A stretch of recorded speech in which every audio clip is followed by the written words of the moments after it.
Ops, wait lang. Huwag ka muna mag-scroll at syempre magbibigay muna ako ng ating word of the day. At sagutin natin ang katanungan na to. Ang sabi dito, the following below are true about Vincent test except. So ibig sabihin, ang tinatanong sa atin dito, sa baba daw ay totoo patungkol sa Vincent test pero maliban sa isa. Ibig sabihin, yung hahanapin natin is yung hindi related about doon sa Vincent test natin. Okay, letter A.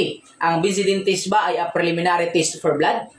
Letter B, ang ating bang Vincent test can detect even old blood stain? Or letter C, it is not a confirmatory test for blood? Or letter D, a presumptive test for semen? So now, tatandaan natin yung katanungan natin is pasok to sa ating forensic chemistry under ng ating forensic science, no? Na kung saan pinag-aralan natin yung mga different type of test natin. Pero tandaan natin, class, unang-una, kumbaga isipin agad natin yung ating Vincent test, it is a test for blood stain or it is considered, ginagamit natin tong test, a presumptive test for blood talaga yan, sa blood yan.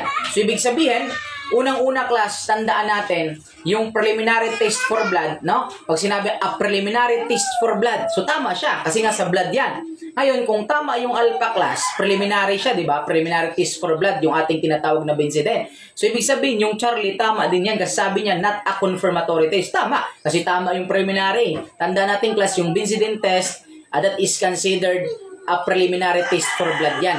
Okay? So, ibig sabihin, hindi siya confirmatory. Kasi yung ating confirmatory test for blood, doon na papasok yung ating Takayama test, is belong yan sa confirmatory test for blood. So, ibig sabihin, yung alpha, pasok yan doon sa Vincent test. Yung ating Charlie, pasok din yan. And syempre, Bravo tsaka Delta na lang tayo. Inuulit ko, class, tandaan natin. Yung Vincent test, it is a presumptive test for blood po talaga yan. So, ibig sabihin, the correct answer dito, yung hindi kasali or yung hindi totoo patungkol sa Vincent test is yung presumptive test for semen. Mali po yun. Ang ating Vincent test ay hindi po siya presumptive test for semen.